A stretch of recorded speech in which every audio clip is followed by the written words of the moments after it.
The Spectre Bride by William Harrison Ainsworth.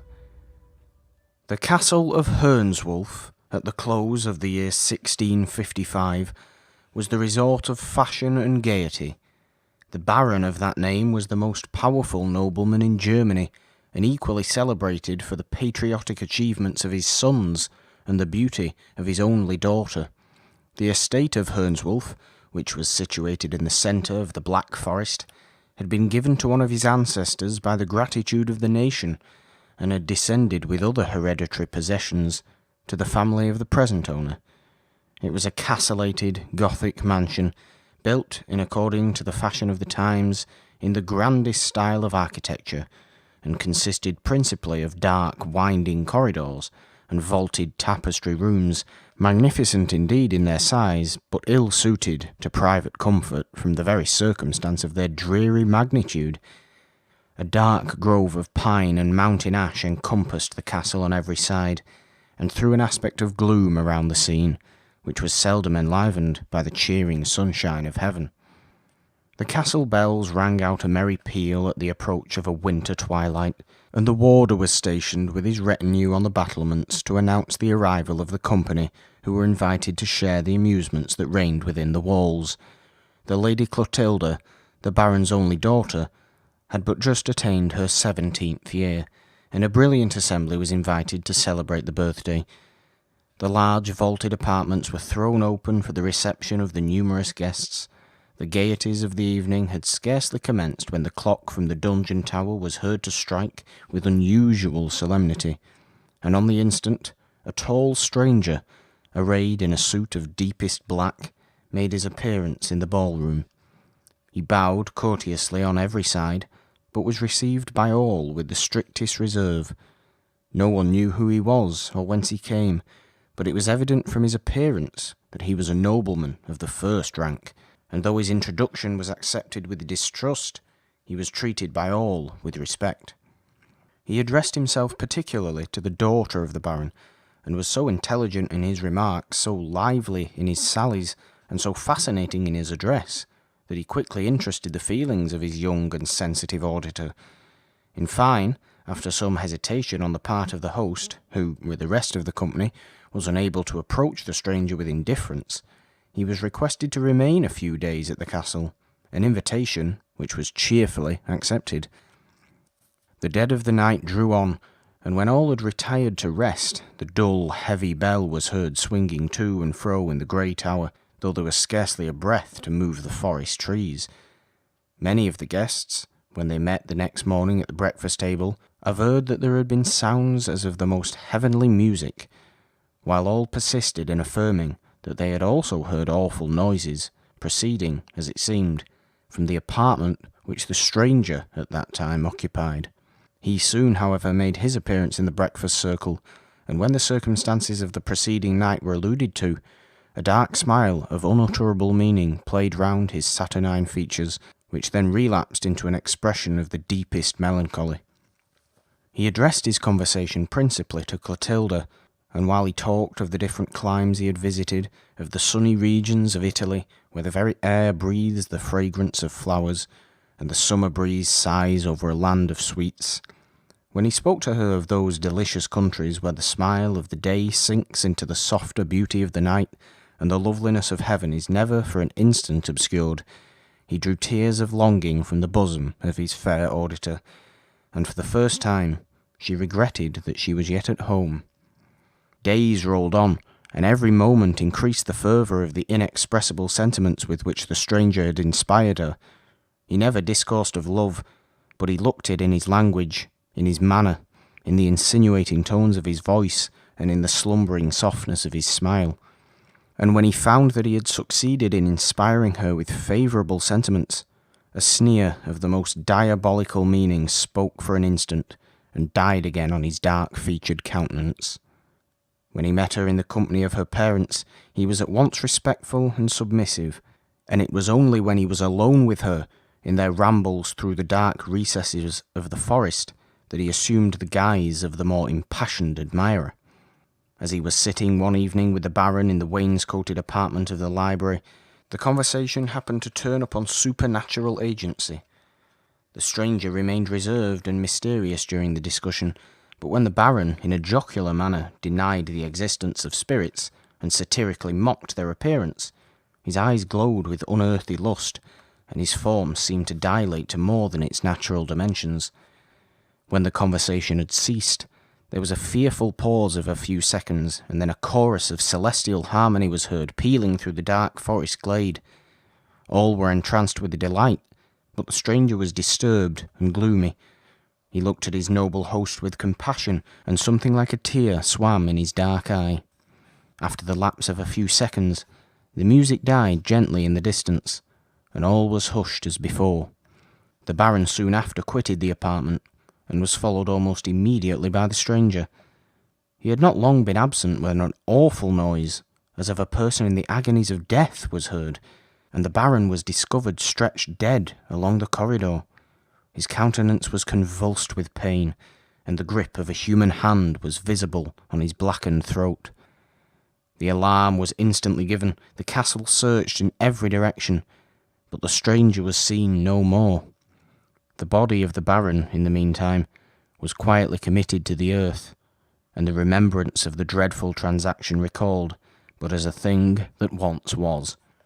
After the departure of the stranger, who had indeed fascinated her very senses, the spirits of the gentle Clotilda evidently declined. She loved to walk early and late in the walks that he had once frequented, to recall his last words, to dwell on his sweet smile, and wander to the spot where she had once discoursed with him of love.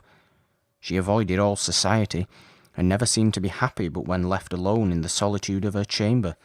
It was then that she gave vent to her affliction in tears, and the love that the pride of maiden modesty concealed in public burst forth in the hours of privacy. So beauteous, yet so resigned was the fair mourner, that she seemed already an angel freed from the trammels of the world, and prepared to take her flight to heaven.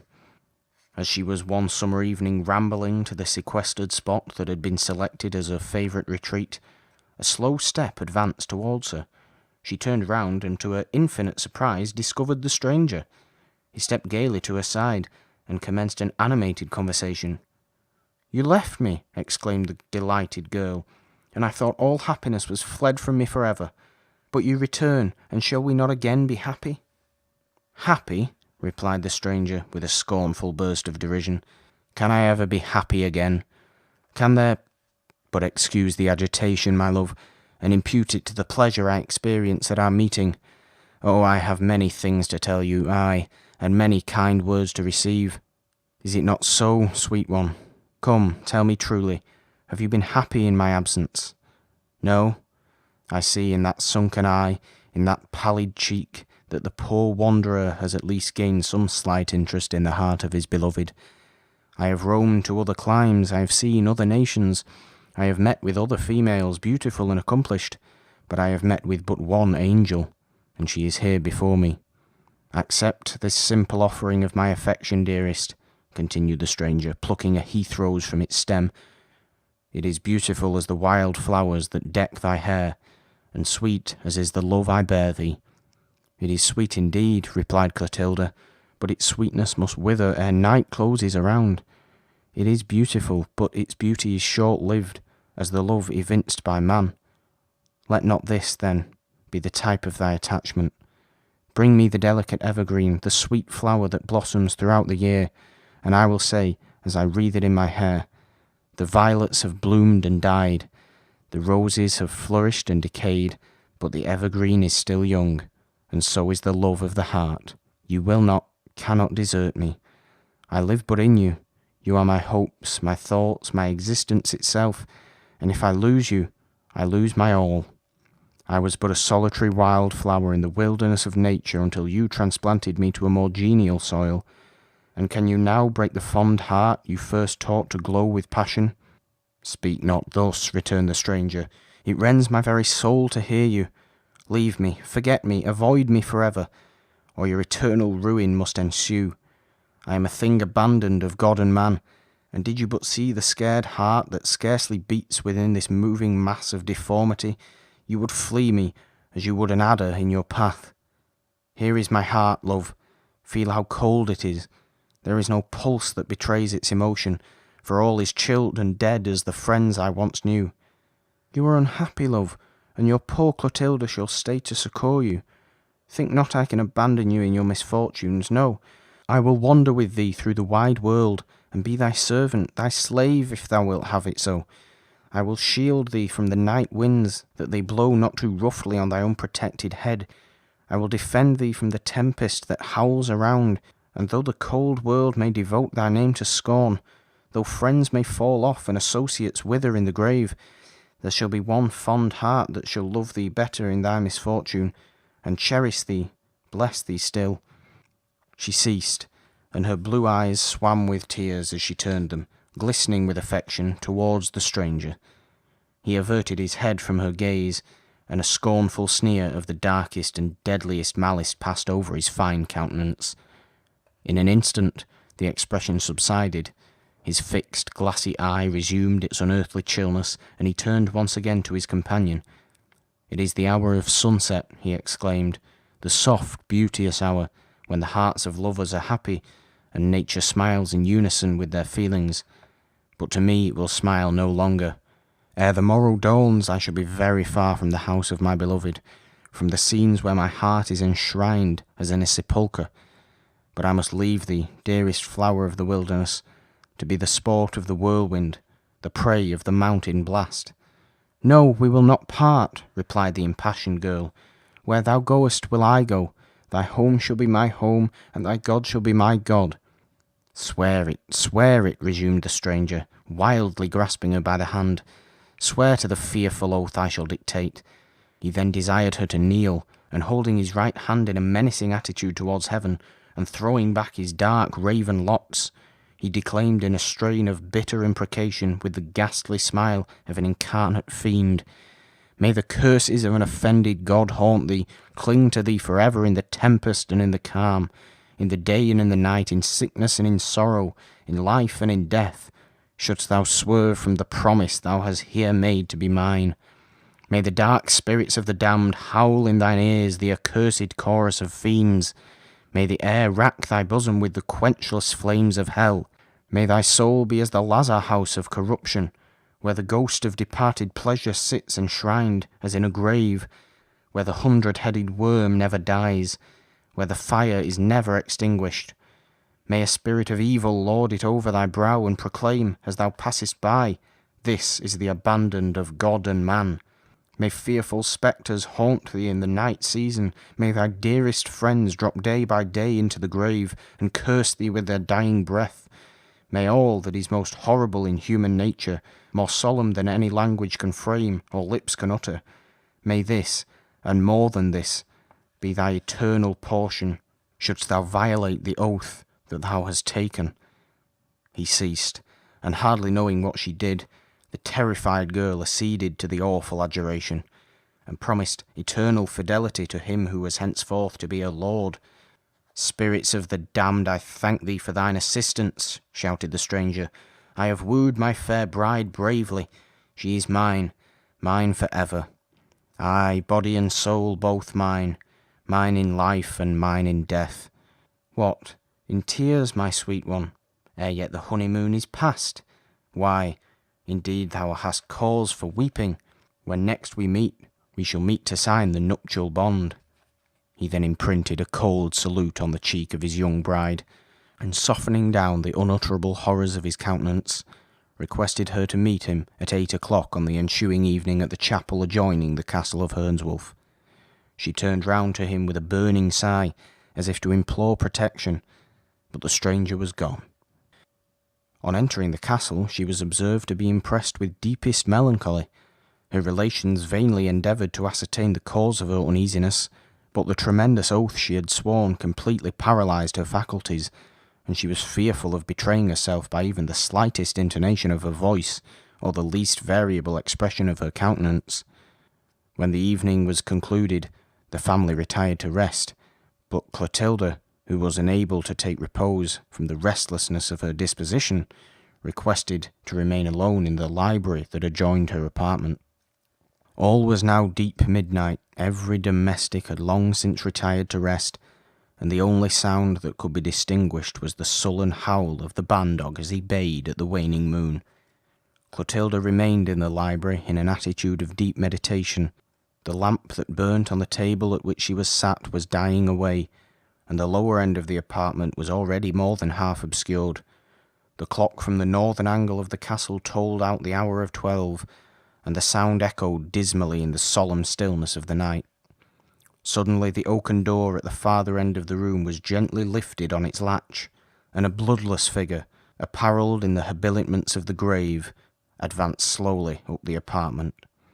No sound heralded its approach, as it moved with noiseless steps to the table where the lady was stationed.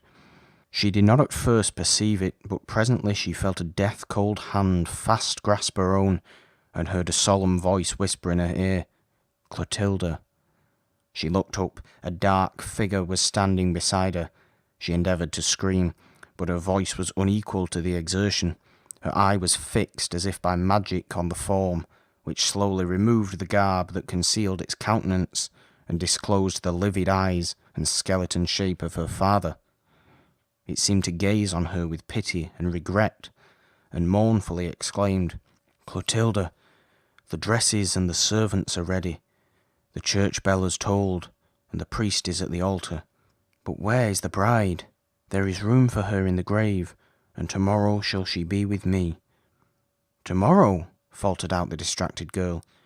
"The spirits of hell shall have registered it, and tomorrow must the bond be cancelled." The figure ceased, slowly retired, and was soon lost in the obscurity of distance. The morning, and at length the evening of the fateful morrow arrived, and already, as the hall clock struck 8, Clotilda was on her road to the chapel. It was a dark, gloomy night. Thick masses of dun clouds sailed across the firmament, and the roar of the winter wind echoed awfully through the forest trees. She reached the appointed place. A figure was in waiting for her. It advanced, and discovered the features of the stranger. "Why, this is well, my bride," he exclaimed with a sneer, "and well will I repay thy fondness. Follow me." They proceeded together in silence through the winding avenues beyond the chapel until they reached the adjoining cemetery.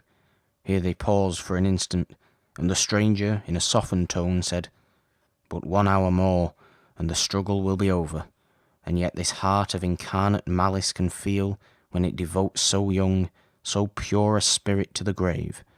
But it must be," he proceeded, as the memory of her past love rushed on his mind, "for the fiend whom I obey has so witted it. Poor girl, I am leading thee indeed to our nuptials, but the priest will be death. Thy parents, 2 of the mouldering skeletons that rot in heaps around, and the witnesses to our union, the lazy worms that revel on the carious bones of the dead. Come, my young bride, the priest is impatient for his victim." As they proceeded, a dim blue light moved swiftly before them, and displayed at the extremity of the churchyard the portals of a vault. It was open, and they entered it in silence. The hollow wind came rushing through the gloomy abode of the dead, and on every side were piled the mouldering remnants of coffins, which dropped piece by piece upon the damp marl. Every step they took was on a dead body, and the bleached bones rattled horribly beneath their feet.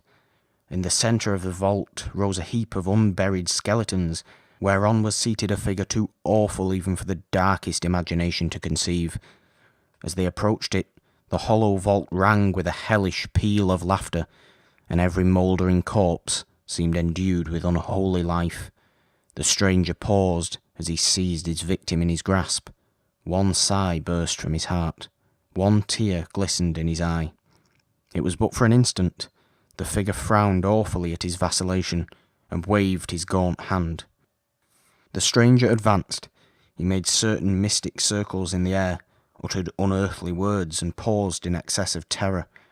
On a sudden he raised his voice and wildly exclaimed, "Spouse of the spirit of darkness, a few moments are yet thine, that thou mayst know to whom thou hast consigned thyself. I am the undying spirit of the wretch who has cursed his Saviour on the cross. He looked at me in the closing hour of his existence, and that look hath not yet passed away, for I am cursed above all on earth. I am eternally condemned to hell, and I must cater for my master's taste till the world is parched, as is a scroll, and the heavens and the earth have passed away. I am he of whom thou mayst have read, and of whose feats thou mayst have heard. 1,000,000 souls has my master condemned me to ensnare, and then my penance is accomplished, and I may know the repose of the grave. Thou art the 1,000th soul I have damned. I saw thee in thine hour of purity, and I marked thee at once for my home. Thy father did I murder for his temerity. I permitted him to warn thee of thy fate, and myself have I beguiled for thy simplicity. Ha! The spell works bravely, and thou shalt soon see, my sweet one, to whom thou hast linked thine undying fortunes. For as long as the seasons shall move on their course of nature, as long as the lightning shall flash and the thunders roll, thy penance shall be eternal. Look below, and see to what thou art destined. She looked, and saw the vault split in 1,000 different directions. The earth yawned asunder, and the roar of mighty waters was heard. A living ocean of molten fire glowed in the abyss beneath her, and, blending with the shrieks of the damned, the triumphant shouts of the fiends rendered horror more horrible than imagination.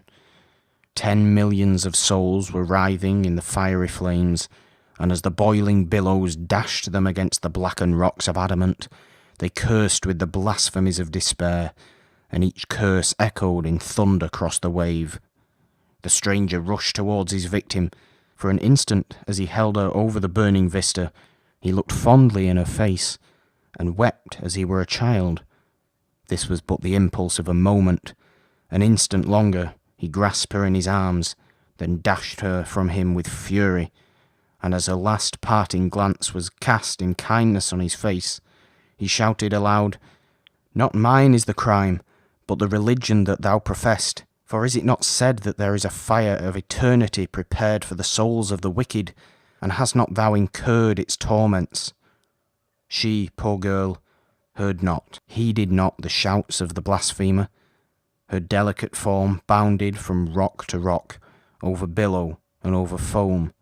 As she fell, the ocean lashed itself as if it were in triumph to receive her soul, and as she sank deep in the burning pit, 10,000 voices reverberated from the bottomless abyss. Spirit of evil, here indeed is an eternity of torments prepared for thee, for here the worm never dies, and the fire is never quenched.